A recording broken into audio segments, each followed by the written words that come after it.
आज आप लोगों को जोहार एकेडमी में जोहार सभी को। और आज हम लोग देखेंगे जिसमें आपका मुख्य रूप से है अम्ल, क्षार, लवण। किसके बारे में पढ़ेंगे? अम्ल और क्षार और लवण के बारे में, ठीक है।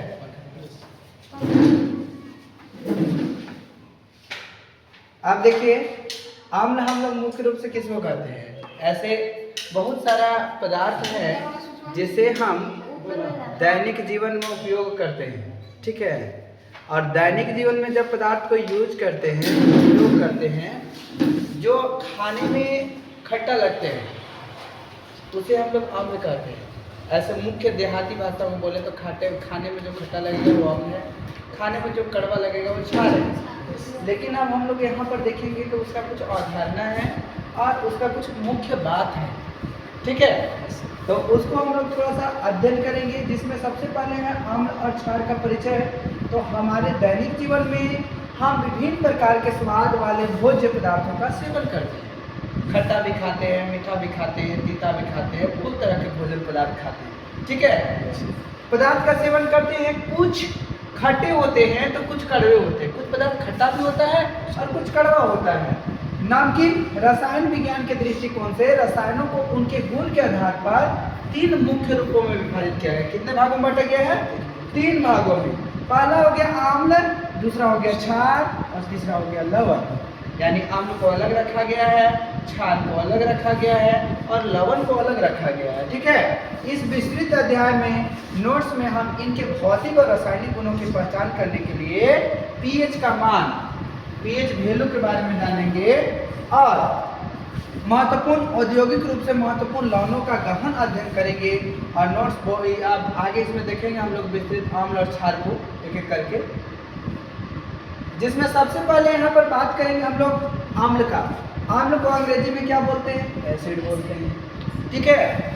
अब बोलता है कि अम्ल शब्द की उत्पत्ति, अम्ल शब्द की उत्पत्ति लैटिन भाषा एसिडस से हुआ है।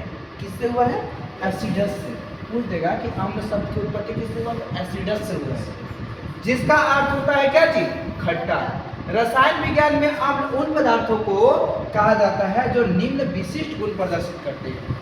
यानी कि नीचे गुण दिया हुआ है जो प्रदर्शित करेगा उसी को हम लोग अम्ल बोलेंगे, ठीक है। अब जैसे देखिए इसमें बात करेंगे कि भौतिक गुण, जिसको हम लोग फिजिकल प्रॉपर्टी बोलेंगे। भौतिक गुण का मतलब कुछ ऐसे गुण होता है जिसको हम लोग बाहर से देख सकते हैं। जब बाहर से कुछ गुण को देख सकते हैं तो उसी को हम लोग क्या बोलते हैं? भौतिक गुण।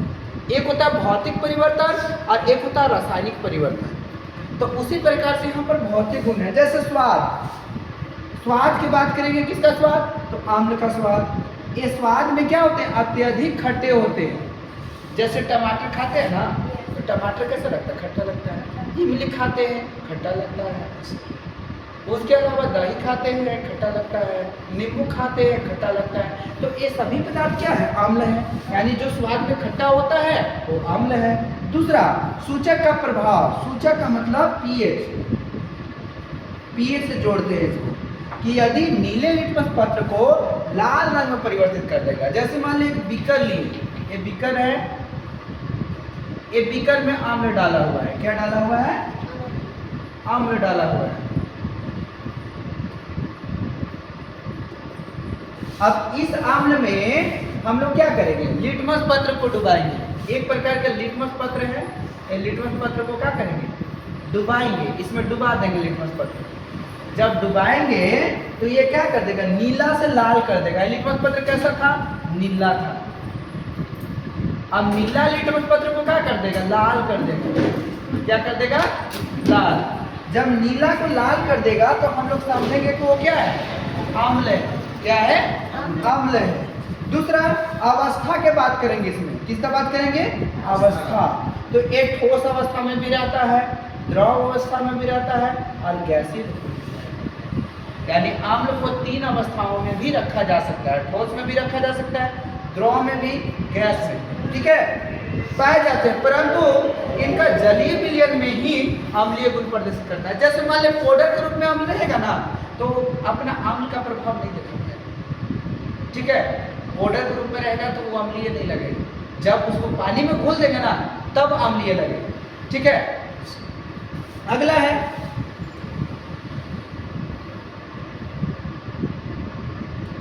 विद्युत चालकता।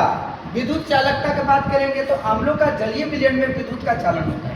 अम्ल का अगर जलीय विलयन है, जैसे मान लेते हैं ये बीकर है, ये बीकर में अम्ल है, क्या है, अम्ल है, तो इसमें विद्युत का चालन होगा। विद्युत एक स्थान से दूसरा स्थान क्या होगा, चला जाएगा ना, एक स्थान से दूसरा स्थान चला जाएगा। तो अम्लों का जलीय विलयन विद्युत का क्या करते हैं, चालन करते हैं, क्योंकि इनमें मुक्त आयन उपस्थित होता है, मुक्त आयन पाया जाता है। ठीक है, आगे देखिए आर्हेनियस नामक एक वैज्ञानिक है जो थ्योरी दिए हैं अम्ल के बारे में। आर्हेनियस कौन है, वैज्ञानिक। तो यहाँ पर बोले कि आर्हेनियस का अम्लीय सिद्धांत। तो वैज्ञानिक आर्हेनियस के अनुसार अम्ल वह पदार्थ है जो जल में घोलने पर हाइड्रोजन आयन H+ प्रदान करता है। जैसे मान लीजिए एक बीकर है, कि बीकर में अगर अम्ल को घोल दिए, जब अम्ल को घोलेंगे तो इसमें कौन सा आयन देगा, H+ आयन। ये कौन बताया है, आर्हेनियस बताया। जब H+ आयन देगा तो हम समझेंगे कि वो क्या है, अम्ल है। ठीक है, दूसरा, चूंकि हाइड्रोजन आयन H+ जल में स्वतंत्र रूप से नहीं घुल सकता है, जल में स्वतंत्र रूप से नहीं रह सकता है, यह जल के अणु H2O के साथ मिलकर हाइड्रोजन आयन H3O+ देता है। जैसे मान लेते हैं कि यहाँ पर हम लोग H2O है, ये जल है, ठीक है। अब जल में एगो हाइड्रोजन यहाँ पर H+ निकल रहा है ना, तो ये अकेले नहीं रहेगा, ये क्या करेगा, मिल जाएगा। किसके साथ मिल जाएगा, जल के साथ मिल जाएगा। यहाँ पर क्या था, H2O था ना, तो यहाँ बन जाएगा क्या चीज, H3O+ आयन। इसी को हम लोग हाइड्रोनियम आयन बोलते हैं। इसको क्या बोलेंगे, हाइड्रोनियम आयन ना।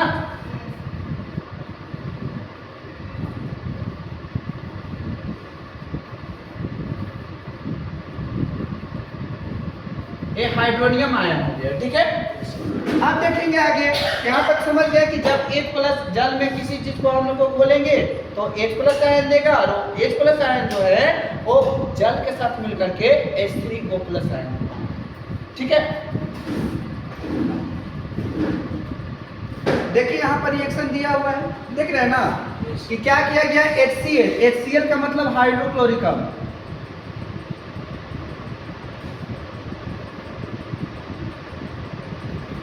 ये हाइड्रोक्लोरिक अम्ल है। हाइड्रोक्लोरिक अम्ल को जब डुबाया गया तो H+ आयन अलग निकल गया, और जो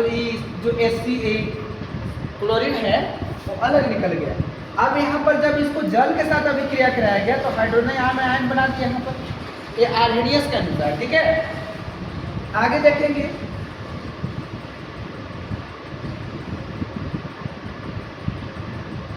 अम्लों का वर्गीकरण किया गया है। अम्ल का क्या किया गया है, वर्गीकरण, यानी बांटा गया है अम्ल को। ठीक है, उसके गुण के आधार पर। तो देखिए अम्लों को उनके स्रोत के आधार पर, शक्ति के आधार पर, सांद्रता के आधार पर वर्गीकृत किया गया है।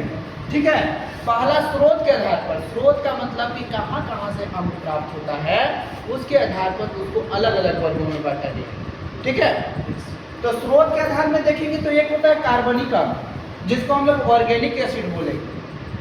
पहला क्या हो गया, कार्बनिक अम्ल, जिसको हम लोग ऑर्गेनिक एसिड बोलेंगे। तो ये पौधे एवं जंतुओं से प्राप्त होता है। कहाँ से प्राप्त होगा, पौधा से प्राप्त होगा और जंतु से प्राप्त होगा।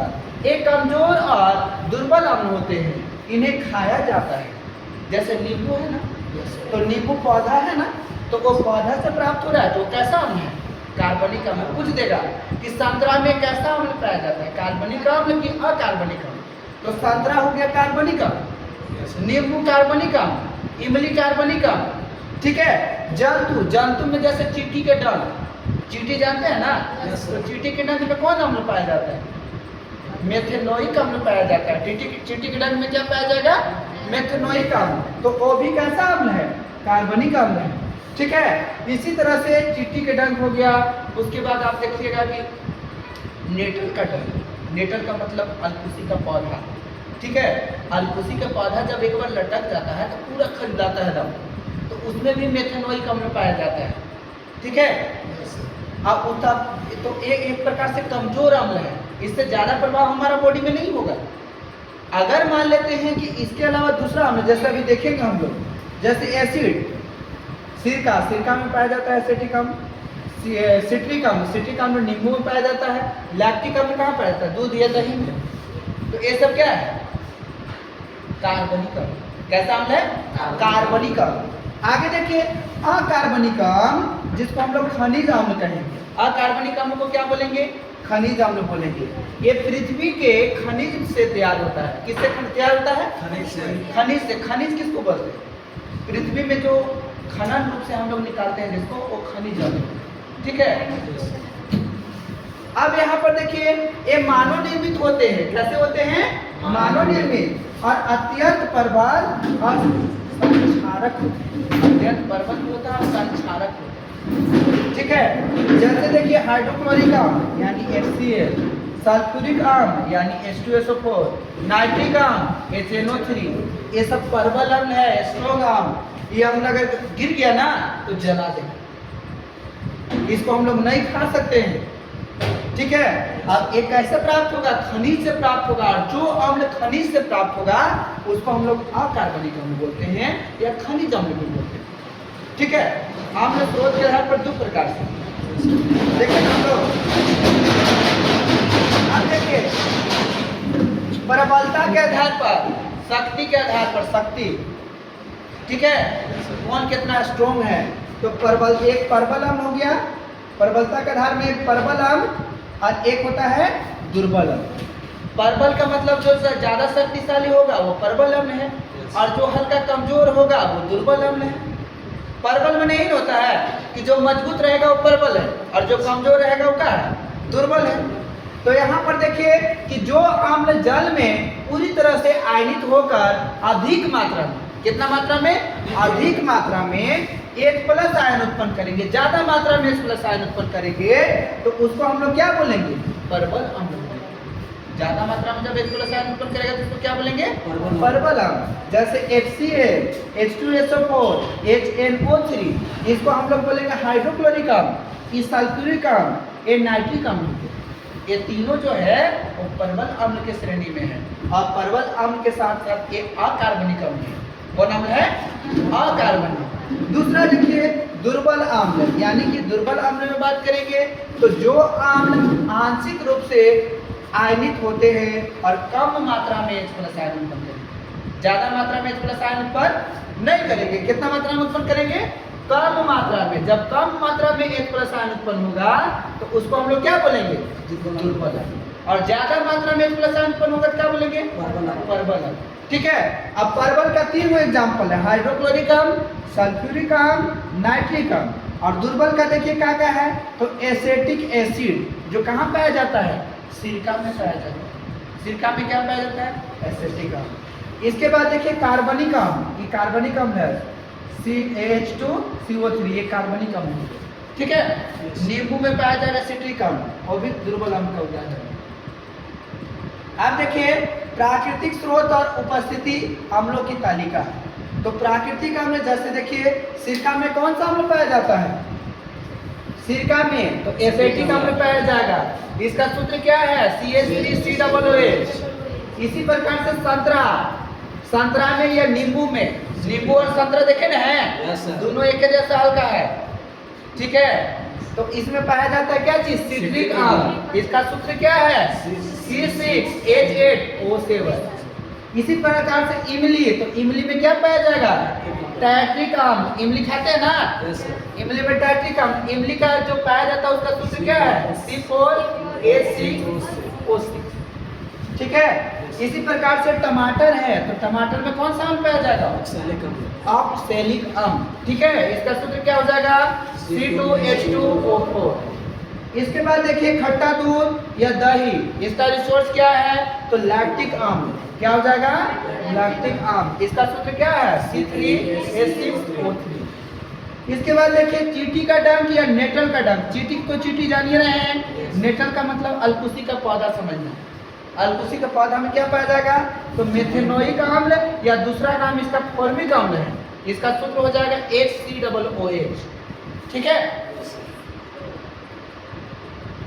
आगे देखिए सेव, सेव देखे हैं, सेव में कौन सा अम्ल? मैलिक अम्ल। सेव में मैलिक अम्ल पाया जाता है, जिसका फॉर्मूला C4H6O5। इसी प्रकार से अम्ल का क्या स्रोत है ये सब, ठीक है। आप देखिए यहाँ पर विशेष चेतावनी, विशेष चेतावनी इसलिए दिया है कि जब प्रयोगशाला में, प्रयोगशाला की बात करेंगे तो जहाँ पर प्रयोग किया जाता है, तो प्रयोगशाला में खनिज अम्लों का उपयोग करते समय अत्यधिक सावधानी बरतनी चाहिए। खनिज अम्ल, खनिज का मतलब अकार्बनिक अम्ल, क्योंकि बहुत प्रबल है। जब अलमारी कहीं हिल डोल के लग गया तो आग लग जाएगा, हाथ को जला देगा, कुछ गला देगा, ठीक है। इसलिए उसका प्रयोग करते समय क्या करना है? सावधानी बरतना। सल्फ्यूरिक अम्ल यानी H2SO4 को अम्लराज कहा जाता है। पूछ देगा कि कौन अम्ल को अम्लराज कहा जाता है? अम्लों का राजा कौन है? सल्फ्यूरिक अम्ल, जिसका सूत्र होता है H2SO4। इसे अम्लों का राजा कहा जाता है, यानी मालिक है सब अम्ल का। अब राजा है तो प्रबल तो रहेगा ना, वो अगर गिर गया तो जला देगा, डायरेक्ट फटी निकाल देगा। इसीलिए इसका प्रयोग करते समय क्या करना है? सावधानी पूर्वक प्रयोग करना है। जैसे यहाँ पर दिया हुआ है कि यह त्वचा को गंभीर रूप से जला सकता है, त्वचा को जला भी सकता है, ठीक है।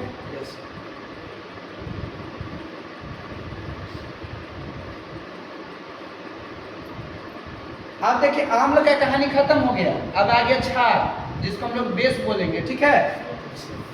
तो देखिए क्षारक, क्षारक वे रासायनिक पदार्थ होते हैं जो अम्ल में विपरीत गुण प्रदर्शित करते हैं और अम्ल को उदासीन कर देते हैं। अगर अम्ल और क्षार दोनों को मिला देंगे ना तो उदासीन हो जाए, ठीक है। अम्ल क्षार के प्रभाव को क्या कर देता है? समाप्त कर देता है, खत्म कर देता है, ठीक ना।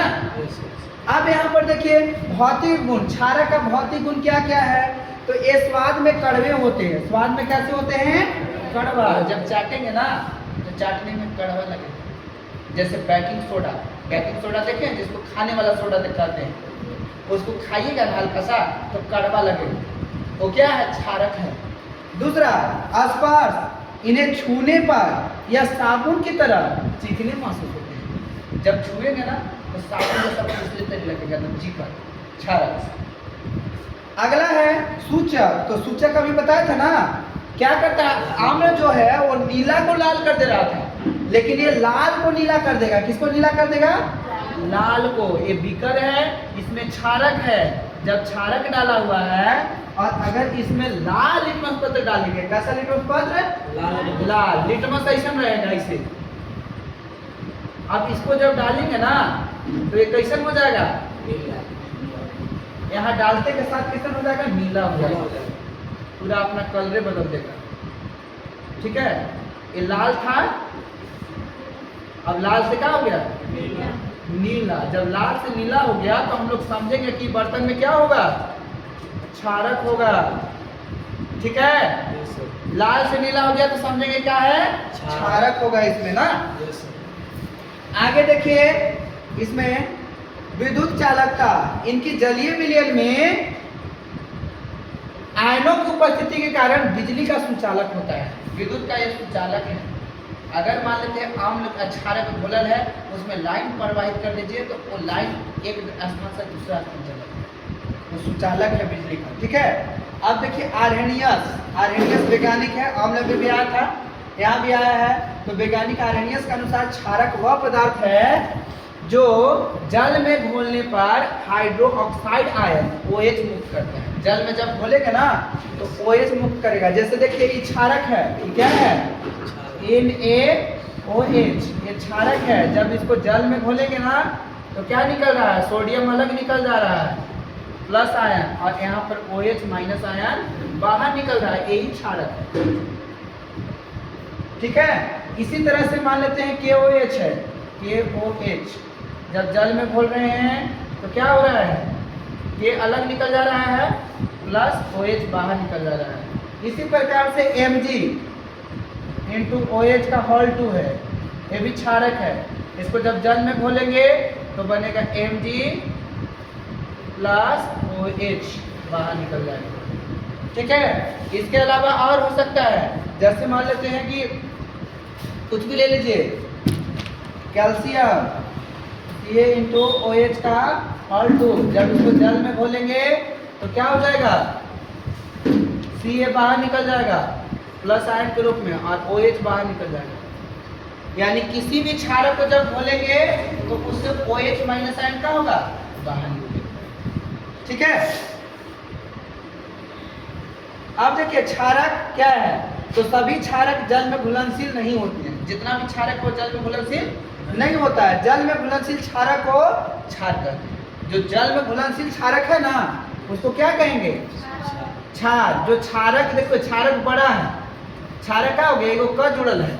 अब इसको जब जल में घोल देंगे ना H2O में और ये घुल जाएगा तो घुलने के बाद क्या बन जाएगा, क्षार बन जाएगा। जब घुल जाएगा तो क्या बन जाएगा, क्षार। अतः सभी क्षारक सभी क्षार क्षारक नहीं होता है। जितना भी क्षारक है वो क्षार नहीं होता है। ठीक है। लेकिन यहाँ पर बोला परंतु क्षारक क्षार हो सकता है। ये क्षारक जो है वो क्षार हो सकता है, लेकिन क्षार जो है क्षारक नहीं हो सकता है।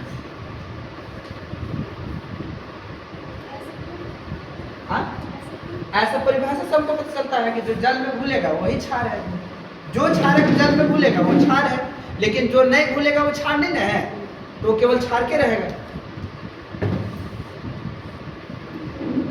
जैसे देखिए यहाँ पर दिया हुआ है sodium hydroxide NaOH, potassium hydroxide KOH जल में घुलनशील है इसलिए क्षार है। कुछ जगह के निम्न से कौन क्षार है, तो क्षार का एग्जांपल हो जाएगा आपका sodium hydroxide NaOH, potassium hydroxide KOH। ये सब क्या है, क्षार है। क्षार भी है और क्षारक भी है ना। अब यहाँ पर दिया हुआ है क्षारकों का वर्गीकरण। तो क्षारक का वर्गीकरण करेंगे प्रबलता के आधार पर। अभी हम लोग आम पढ़े थे तो आम को भी वर्गीकृत किए। अब क्षारक को करेंगे तो प्रबलता, प्रबल कैसे जानेंगे, वो ताकतवर है तो यहाँ तो पटका पटकी करेगा नहीं। यहाँ हम लोग जानेंगे इसका गुण से। ठीक है। जो जल में पूरी तरह आयनित होकर के OH आयन देते हैं उसे हम लोग क्या कहेंगे, प्रबल कहेंगे। OH आयन देगा, OH माइनस आयन देगा, वो ज्यादा मात्रा में देगा। क्या देगा, ज्यादा मात्रा में। जब OH माइनस आयन जो है वो ज्यादा मात्रा में देगा तो वो क्या हो जाएगा, प्रबल क्षारक। और दुर्बल क्षारक किसको कहेंगे, जो जल में आंशिक रूप से घुलेगा, पूरा पूरी नहीं घुलेगा। क्या घुलेगा, आंशिक रूप से। जब पूरा पूरी घुलेगा तो ये देखिए ये है पूरा पूरी घुलने वाला सोडियम हाइड्रोक्साइड, पोटेशियम हाइड्रोक्साइड। और जो आंशिक रूप से घुलता है, आंशिक रूप से घुलने वाला कौन कौन हो गया, अमोनियम हाइड्रोक्साइड और कैल्शियम हाइड्रोक्साइड। ये दुर्बल क्षारक है। कैसा क्षारक है, दुर्बल, कमजोर है।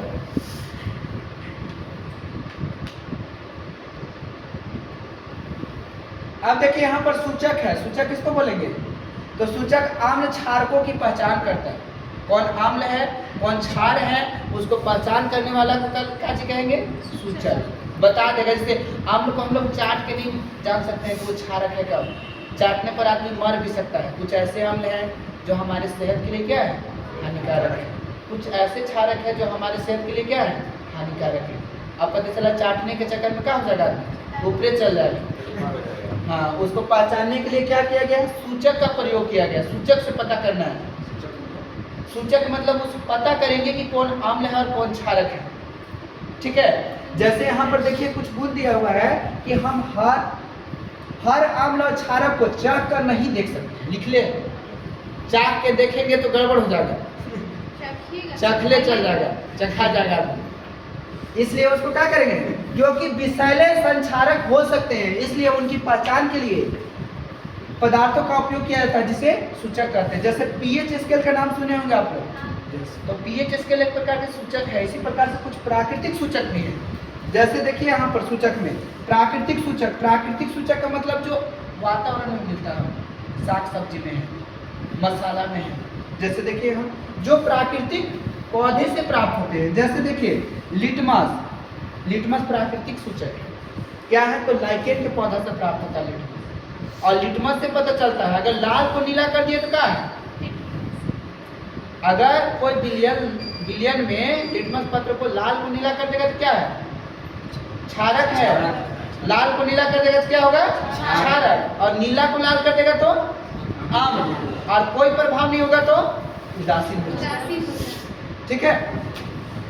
अब यहाँ पर देखिए लाइकेन, जैसे हल्दी, हल्दी भी सूचक है। देखिएगा जब साबुन लगाते हैं ना, हल्दी लगल है, आप साबुन लगाए तो लाल हो जाता है, ठीक है। और जैसे ही साबुनिया धोआ जाएगा ना, फिर क्या हो जाएगा, पीले हो जाएगा और जल्दी छूटबो नहीं करेगा। तो वो एक प्रकार से सूचक है। पत्ता गोभी, लाल पत्ता गोभी देखे हैं, लाल पत्ता गोभी भी सूचक का काम करता है, ठीक है। आगे देखिए कृत्रिम संश्लेषित सूचक, कृत्रिम रूप से, कृत्रिम में देखेंगे तो जो प्रयोगशाला में रसायनों द्वारा बनाए जाते हैं, जैसे फिल्लोफेथिन एक कृत्रिम सूचक है, मेथिल ऑरेंज एक कृत्रिम सूचक है। उसके बाद गंधीय सूचक कुछ होता है, गंधीय, गंध के माध्यम से पता करेंगे, ठीक है। तो गंधीय सूचक में क्या आ जाएगा, जिन पदार्थों की गंधीय अम्लीय क्षारक के माध्यम में बदल जाती है, अम्लीय क्षारक माध्यम में क्या हो जाएगा, बदल जाएगा, तो उन्हें गंधीय सूचक कहते हैं। जैसे प्याज, प्याज गंधीय सूचक, प्याज का रस, इसमें क्या पाया जाता है? जैसे इसमें अम्ल क्षार नहीं है, सूचक है। अगर अम्ल डालेंगे तो उसका गंध दूसरा हो जाएगा, और क्षार डालेंगे तो उसका गंध दूसरा हो जाएगा। तो लहसुन का गंध में कौन सा ही पाया जाता है? तो इसके कारण इसका स्मेल आता है, ये किसका था? लहसुन में पोटेशियम भी या कुछ सल्फर या पोटेशियम? सल्फर पाया जाता है सल्फर लहसुन, है। और प्याज में भी सल्फर पाया जाता है। प्याज में भी सल्फर है। हाँ, अब देखिए यहाँ पर वेनिला एसेंस, उसके बाद लौंग का तेल, ये सब जो है ना क्या है, गंधीय सूचक है। गंधीय सूचक का जब भी एग्जाम्पल पूछेगा तो प्याज का रस हो गया, वेनिला एसेंस हो गया, लौंग का तेल हो गया, इसके अलावा भी होता है, ठीक है। तो देखिए यहाँ पर लिटमस, लिटमस पत्र, तो मूल रंग क्या होता है लिटमस पत्र का, नीला, ठीक है। नीला लेकिन नहीं होता, बैगनी होता है, ठीक है। मूल रंग इसका क्या होता है, बैगनी। जिसको हम लोग गुलाबी किसको बोले, गुलाबी, पीक, हाँ पीक बोलता है, हाँ? पत्र कैसा होता है? गुलाबी कलर का होता है, गुलाबी, ये देखने को मिलेगा, हाँ? देखने को मिल सकता है यहाँ पर। नहीं यहाँ नहीं मिल सकता, मोबाइल में मिल सकता है, लिटमस लिटमस दुकानों में मिल जाएगा। ऐसे ही जैसे हम लोग नहीं झंडा उंडा लिसाते हैं, वो इसमें पेपर रहता है, झंडा में तिलंगी नहीं रहता है, वो इसमें लिटमस पत्र रहता है, सेम। कार्बन नहीं कर सकते काम को, नहीं कार्बन नहीं कर सकते, कार्बन लग कागज है, समझिए लिटमस पत्र हम ला देंगे, एक दिन प्रैक्टिकल करके दिखा। ठीक है। हाँ, दिखाना पड़ेगा। अब देखिए अम्लीय क्या होता है, अम्लीय रंग लाल हो जाता है, और उदास क्षार के माध्यम में क्या होगा, कोई परिवर्तन नहीं, नीला में कोई परिवर्तन नहीं होगा। अब देखिए लिटमस पत्र लाल है तो अम्लीय में कोई परिवर्तन नहीं होगा, लाल में कोई परिवर्तन नहीं होगा, क्योंकि नीला का लाल करता है, और क्षार में क्या हो जाएगा, नीला हो जाएगा, क्योंकि लाल को नीला नहीं करता क्षार। हल्दी पीला होता है, पीला होता है, लाल भूरा हो जाएगा, क्षारीय में लाल भूरा हो जाएगा। लाल नहीं देखते हैं, जब साबुनिया रगड़ते हैं तो साबुन क्षार है, अब रगड़ेंगे तो लाल हो जाता है। उसके बाद देखिए फिल्लोफेथिन रंगीन होता है, रंगीन होता है, लेकिन जब क्षारक में मिलाएंगे तो गुलाबी हो जाएगा। इसके बाद है मेथिल ऑरेंज, नारंगी है, लाल गुलाबी पीला हो जाएगा क्षारक के माध्यम में। प्याज का रस,